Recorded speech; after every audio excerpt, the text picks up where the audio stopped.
Hi everyone, a happy new year from all of us at the Connecticut Wealth Management Investment Committee. My name is Jarrett Solomon. I'm one of the members of the committee. I'm here with Megan Trask, our committee chairperson, and also John Shanley, now officially our vice chairperson of the committee. So given that we're fresh in the new year here and we're coming off a 2020 that was awfully volatile in the markets, we just wanted to spend a few minutes with you today just walking through some of the themes that we'll be studying closely both now and as the year unfolds.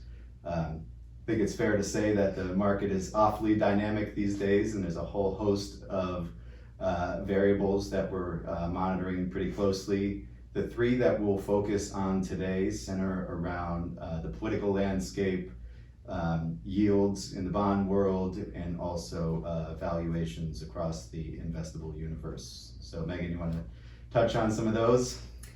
We're actually filming this on Inauguration Day, so I think only fitting that we start with the political landscape. So you heard from us back in October regarding what impacts we thought elections might have on the market. I think the theme from that discussion was that history shows us that presidents actually don't have a massive impact on the market, and that remains true even with a democratically controlled Congress.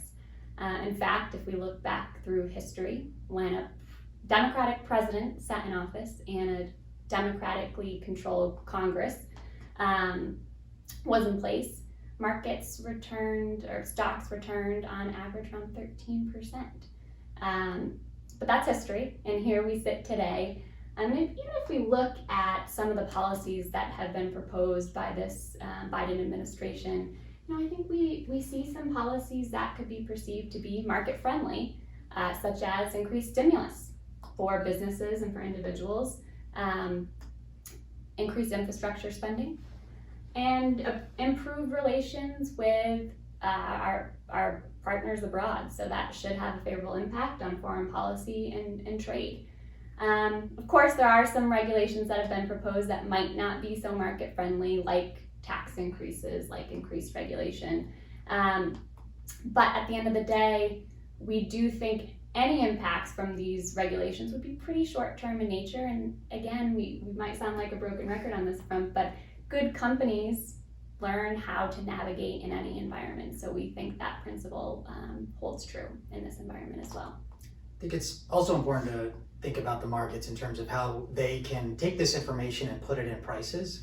And so we've seen since January 5th, a lot of us have known that the Georgia elections, right, there's going to be some type of change, and markets have really just continued along the same path that they were on, right? We know that there's going to be some type of change, but as of right now, markets are not too concerned about that. Yeah, well said. John, you want to take it away and talk about bond yields? Absolutely. Talk about interesting times in the bond land, at least for the three of us. It reminds me of a conversation that Megan and I had a few weeks ago. We were talking about bond markets, the historical context of interest rates, and it's been an interesting, I would say, 12 years for bonds. Megan brought up this story how over these last 12 years since the 2008 financial crisis, people have been talking about the death of the bond market, right? The idea that there's no longer any opportunities in bonds. And I think it's actually a good question, right? One that we debate quite consistently on the subcommittee and committee level. But 2020 was an excellent reminder of why we own bonds, right? In those really troubling days of March where markets dropped about 35% in 3 weeks, bonds held up extremely well, right? They played that important role that we want them to play. So I think whenever we think about yields or interest rates, it's always important to understand why do we own bonds, right? And it's for that preservation during the troubling times.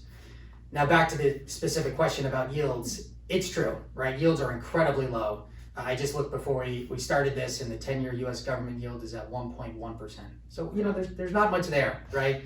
And with that, we have to be mindful that interest rates can rise, and especially when we think about some of the economic data out there, it looks like the economy is really starting to improve, right? And there could be some demand as we all get back out there, start continuing to spend money, go on those trips that we've all postponed.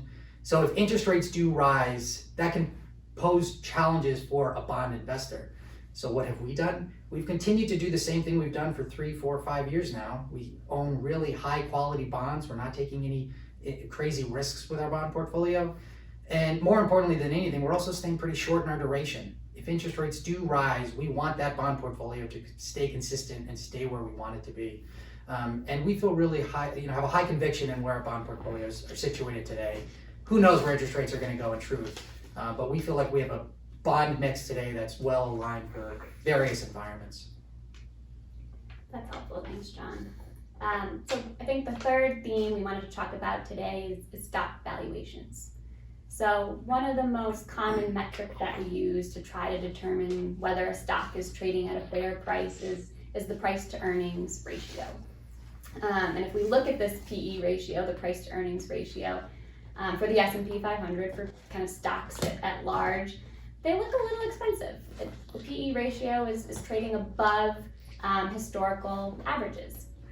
But we're not overly concerned with that for a couple of reasons. The first is that analysts are projecting a really robust recovery in companies' earnings in 2021. As this recovery pushes on, we could see corporate earnings grow by 20 or 30%. That's really significant. And as earnings grow, if market prices, stock prices stay, about where they are, or even increase, at a slower rate than earnings, that should level out PEs a little bit. The other factor at play really goes back to what John was just talking about, and that's the low interest rate environment. So the alternative to stocks, bonds, if we're just looking at them from a purely trying to maximize investment returns, they're not all that attractive with these really low interest rates. That makes stocks look more attractive, even at these perhaps slightly higher valuations. The other factor at play with low interest rates is that when you're trying to value a company using future earnings, their future earnings, having low interest rates basically makes them more valuable in today's dollars. So when you combine those data points, it's more context, right? PEs is just one data point, and there's a much greater pool of data out there and a larger picture that we're always keeping our eye on. And I think we mention this every time we chat, but there is no such thing as the stock market, right? There's 3,500 stocks in the United States. There's obviously a bunch overseas. So there are pockets where things might look a little expensive, but there are also areas of opportunity, right? In the last video, you guys talked about real estate and some of the cheap opportunities that we see there. But there's a lot of different areas within the stock market that you can find opportunities still, even given the points about, relatively high valuations on a broader perspective. Totally agree, John, with what you're saying. I actually think this will be the year of the valuation, right? This is true both on an asset class by asset class level, right? With what you mentioned about real estate, we trimmed from an area that had done exceptionally well and was therefore a little bit more expensive than this real estate asset class that wasn't as expensive. It's also true intra-asset class, right? If you look at how growth stocks performed in 2020, they were up 40%. Value stocks, right? Those dividend payers were up 2%, something in that range. That's as wide of a disparity as we've seen in a long time. And just by virtue of these diverging paths, valuations can be compelling in one area and not so much in others. So it's something we'll be watching very closely as the year goes on. So as always, please feel free to reach out to us with any questions. And on behalf of 3 of your top 10 favorite Connecticut Wealth Management Investment Committee members, we thank you for your time and look forward to connecting with you throughout the year. Stay well, everybody. Bye-bye.